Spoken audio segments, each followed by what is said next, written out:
सुनेंगे उसे अपने पवित्र आत्मा, आपके पवित्र आत्मा से हमारे मन में इन्हें समझाइए, हमें अपना शब्द, आपका जो वचन है ठीक से समझने के लिए हमें मदद कीजिए। ये सब हम मांगते हैं आपके पुत्र हमारे मसीहा यीशु मसीह के नाम पे, आमीन। जैसे कि मैंने कहा, मेरा ये पहले बार होगा हिंदी में, और मैं एक निर्मल सेवक हमारे मसीहा, हमारे पिता परमेश्वर का मैं जितना कोशिश करता हूँ आप हमारे साथ भी, मेरे साथ भी समझिए, और मैं जैसा कहता हूँ पकड़ लीजिए। आपको कुछ समझ में नहीं आया तो भी आप समझने का कोशिश कर लीजिए। मैं आज वेलकम करता हूँ हमारे जो मार लैंग्वेज जो नहीं समझते हैं उन लोगों को मैं वेलकम करता हूँ। ये हम लोगों के पास पहले से है, हमारे सर्विस में रहते हैं, लेकिन उन्हें कुछ भी समझ में नहीं आता, फिर भी इतना अटेंटिवली बैठते हैं कि मैं बहुत खुश हूँ उन लोग के ऊपर, और आप लोग को मैं वेलकम करता हूँ। नाम लेने से मैं বাইদেউ জোনালী বাইদেউক वेलकम কৰিছোঁ, আপোনাক দেখি থাকিম বুলি আশা কৰিছোঁ। আৰু দেন we have Mingam here. Mingam is he's a veteran member. He was always here with us, but still then he could not understand most of them, but then still he stays with us so attentively, like we are very happy about that. Then we have our Raktim, our new member Raktim Das is there. We have had some talks. I have had some talks with him, and I hope that God helps him in his path and his newly married life. Thank you. We were expecting one more member. Ramesh ji, आप आज तो नहीं है शायद, उन्हें भी बुलाया गया था। वो बहुत आना चाहते थे, लेकिन शायद कुछ कारण से आ नहीं पाए।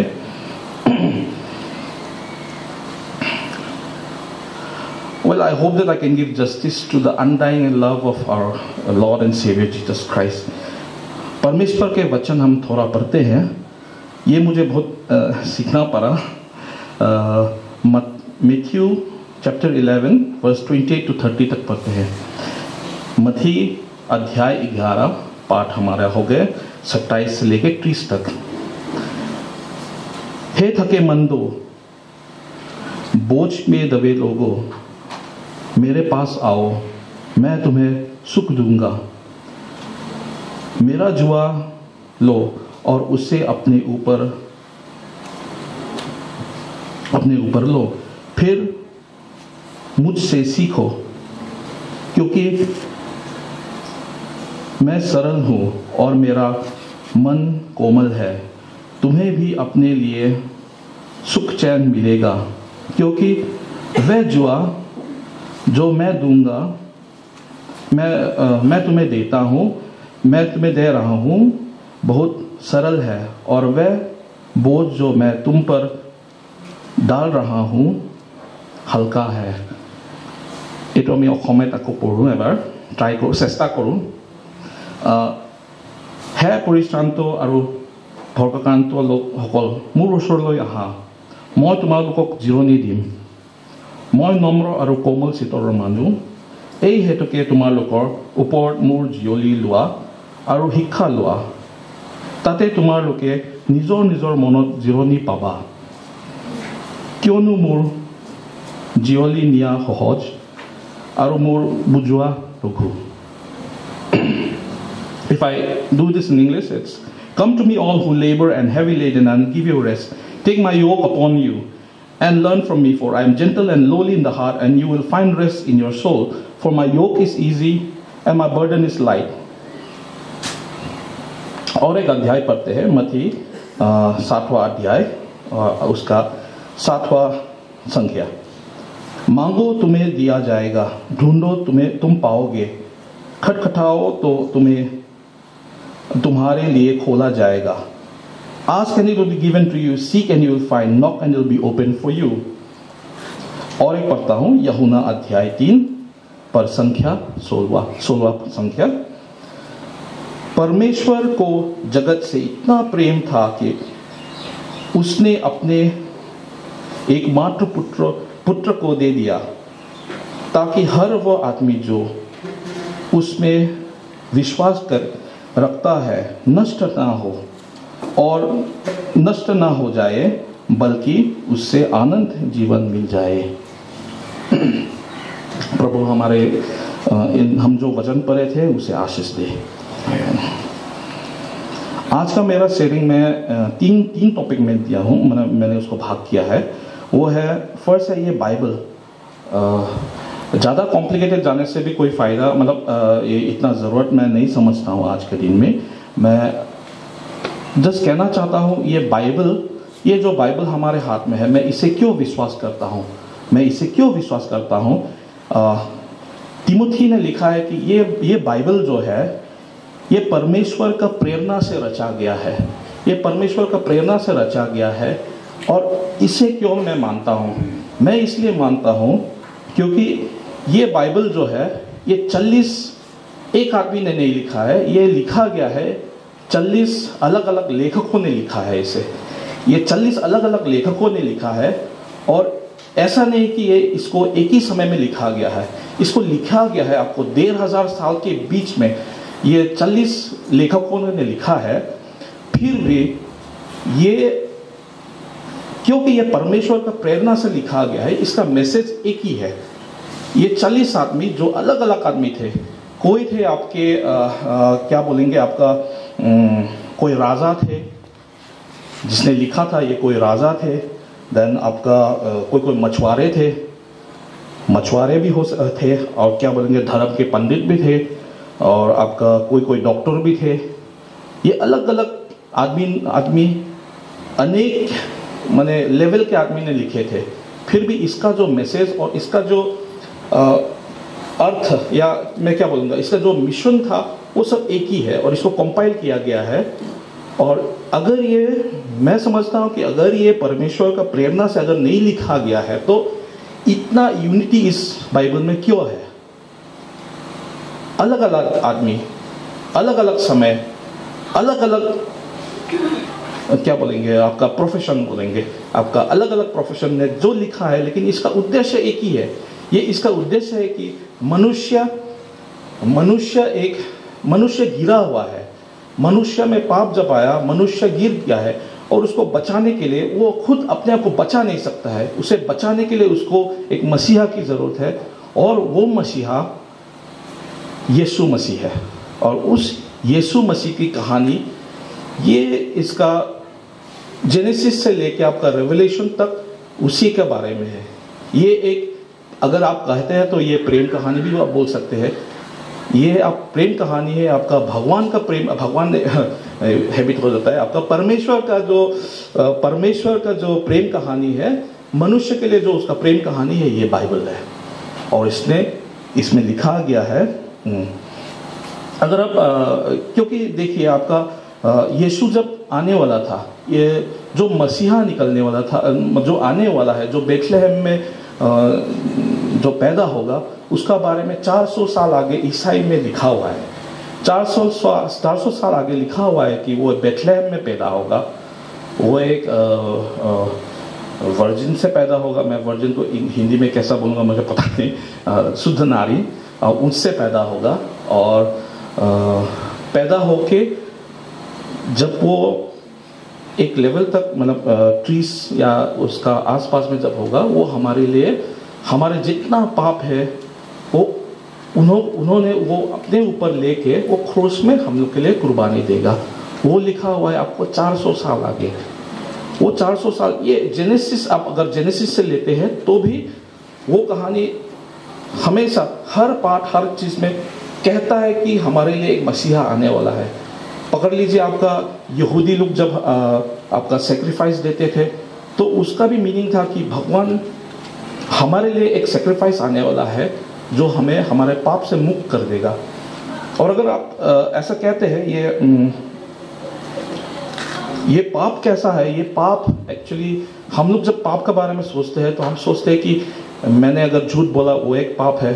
हाँ, ये सब पाप है, लेकिन एक पाप है जो हमारे उत्तापी, जो आपका जेनेसिस में लिखा हुआ है, वो मैं थोड़ा बाद में पढ़ता हूँ। और मैं क्रिश्चियनिटी को क्यों बिलीव करता हूँ? क्योंकि ये कभी हमको कहता नहीं है कि तुम क्वेश्चन मत पूछो। क्वेश्चन आप पूछो, आप क्वेश्चन पूछो, कोई प्रॉब्लम नहीं है।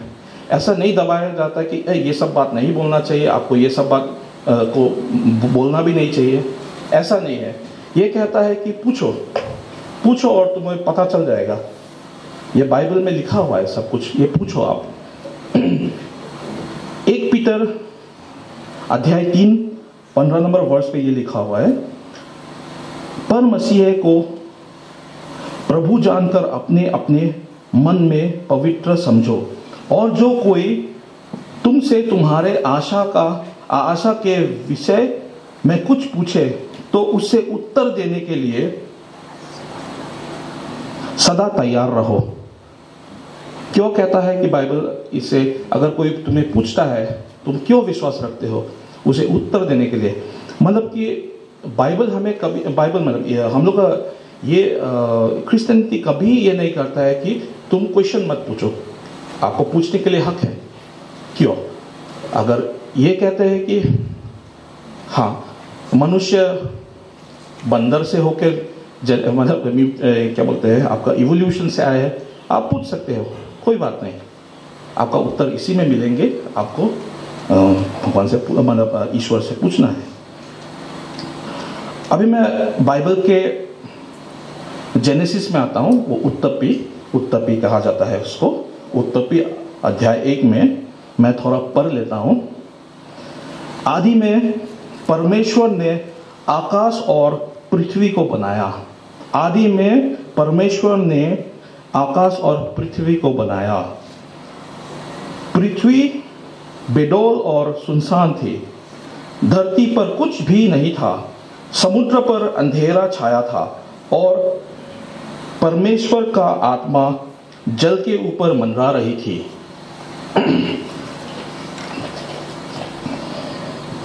तब परमेश्वर ने कहा उजाला हो, और उजाला हो गया। परमेश्वर ने उजाले को देखा और वह जान गया कि ये अच्छा है, ये अच्छा है। इसको याद रखिएगा थोड़ा। तब परमेश्वर ने उजाला को अंधियारे से अलग किया। परमेश्वर ने उजाले का नाम दिन और अंधियारा का नाम रात रखा। शाम हुई और तब सवेरा हुआ, यह पहला दिन था। वैसे करके 7 दिनों में परमेश्वर ने ये मतलब ये संसार को बनाया था, इस 7वें दिन में। ये देखिए, इसमें हर बार जब परमेश्वर कुछ बनाता है तो वो कहता है कि अच्छा है। मतलब वो परमेश्वर का कभी ये मन नहीं था कि ये चीज खराब हो। सब कुछ अच्छे के लिए ही बनाया गया था। लेकिन मनुष्य को अगर आप और नीचे जाएं, मैं और एक पॉइंट बताना चाहता हूं।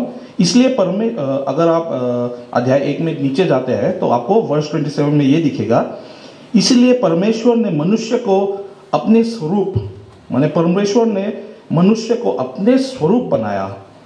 परमेश्वर ने मनुष्य को अपने ही स्वरूप में रचा। परमेश्वर ने उन्हें नर और नारी बनाई। मतलब परमेश्वर ने हमें कैसा बनाया? अपने स्वरूप बनाया।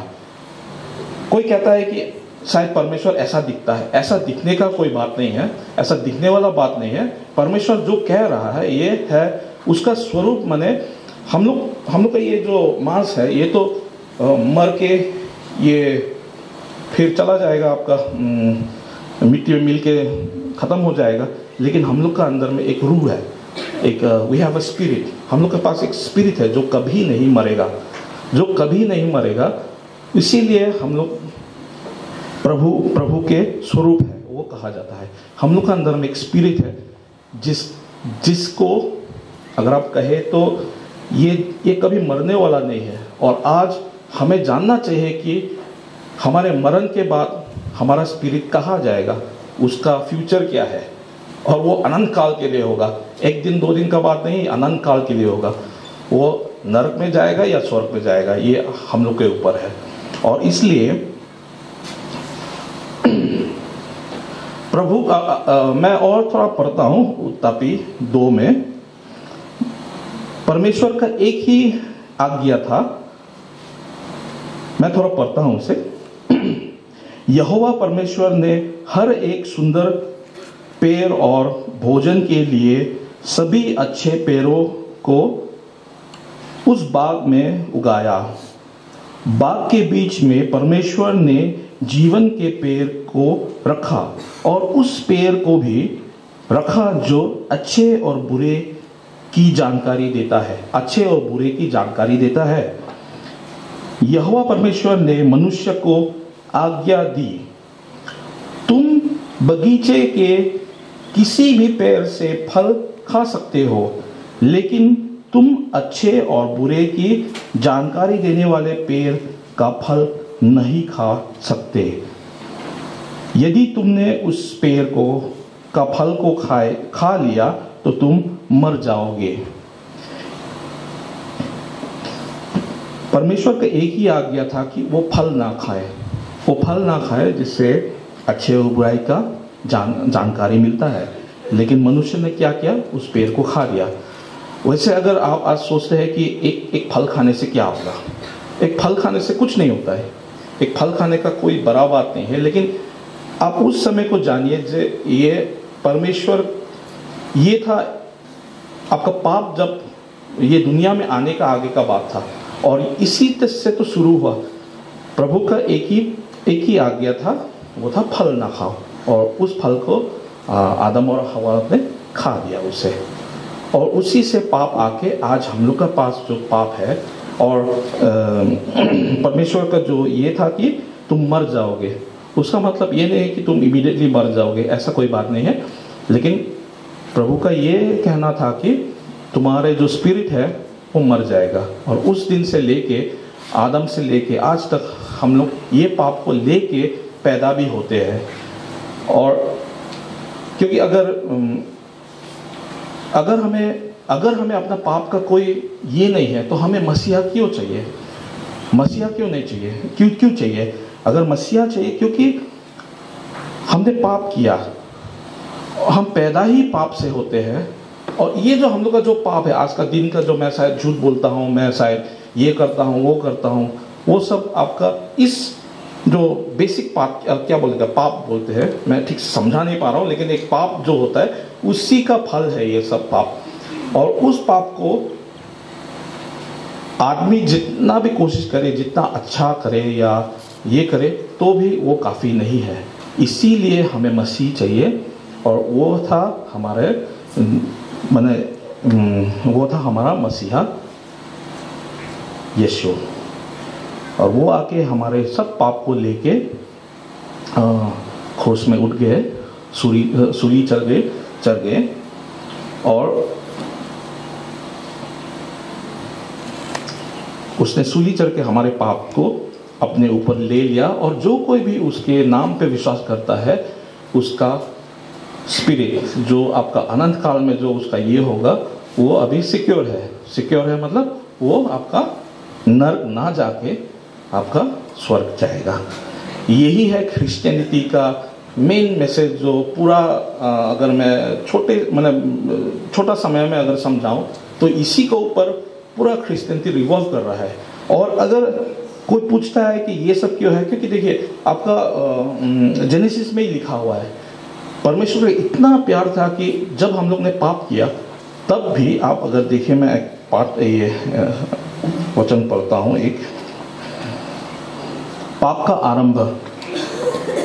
जब उन्होंने ये फल को खा लिया, तो जब भगवान श्राप दे रहा था, आदमी को दिया, आदम को दिया, हवा को दिया, फिर वो सांप को भी दिया। सांप को जब उसने ये श्राप दिया, तो उसने ये कहा, मैं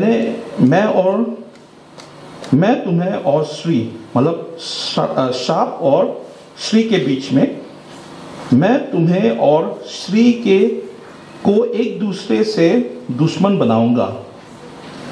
तुम्हारे बच्चे और इसके बच्चे आपस में दुश्मन होंगे। तुम इनके बच्चे को पैर में दसोगे और वह तुम्हारा सिर कुचल देगा। देखिए, आपका ठीक है, हम लोग ने पाप किया, भगवान ने हमको किया, लेकिन उनका प्रेम इतना ज़्यादा था कि उसका श्राप में भी एक ब्लेसिंग था। उनका श्राप में भी एक ब्लेसिंग था कि एक आने वाला है, एक मसीहा आने वाला है जो सांप का पैर कुचल देगा। ये सब लेके अगर आप बाइबल को देखते हैं तो हर एक चैप्टर, हर एक चीज़ में आपको यीशु मसीहा दिखाई देता है। तो इसलिए मैं भी इस बाइबल को विश्वास करता हूँ, और मैं किसी को बोल नहीं सकता हूँ ये तो, लेकिन अगर कोई विश्वास करना चाहता है तो आप पूछिए, क्वेश्चन पूछिए, इस बाइबल को पूछिए कि ये क्यों है, ये क्यों नहीं है। अगर आप पूछिएगा तो आपको उत्तर मिलेगा। और ये जो है, ये जो जैसा कि कहा कि हम जितना भी अच्छा करें कोई फ़ायदा नहीं है, यही एक धर्म है। हर धर्म को देखिए, मैं दूसरा धर्म के बारे में ज़्यादा बोलूँगा नहीं, फिर भी हर एक धर्म में ये देखिएगा कि हम लोग स्वर्ग कैसे जाते हैं। स्वर्ग ऐसा जाते हैं कि मैं कुछ अच्छा करूँगा, मैं अच्छा करके स्वर्ग जाऊँगा, या मेरा अच्छाई मेरा बुराई अगर मैं उनको तोलूँ तो अगर मेरा अच्छाई ज़्यादा भारी है तो मैं स्वर्ग जाऊँगा, अगर मेरा बुराई का तोल ज़्यादा है तो मैं नर्क जाऊँगा। क्रिश्चियनिटी एक ऐसा धर्म है जिसमें हम लोग अपने अच्छाई के लिए हम लोग को स्वर्ग का हम लोग आशा नहीं करते हैं। हम लोग स्वर्ग का आशा इसलिए करते हैं कि यीशु मसीह जिसका पास कोई पाप नहीं था, उन्होंने अपने ऊपर हमारे सब पाप को लेके वो क्रूस में उठ के हमारे लिए बलि चढ़ा। इतना ही मैं कहना चाहता हूँ, ज़्यादा बोल भी नहीं सकूँगा, अगर कोशिश भी किया तो भी मैं चाहता हूँ कि मैं एक अध्याय पढ़ के अपना समय समाप्त करता हूँ। हमारे कंडक्टर चेयरमैन ने भी इसको पढ़ा था, फिर भी मैं हिंदी में पढ़ लेता हूँ, उन्होंने असमिस में पढ़ा था।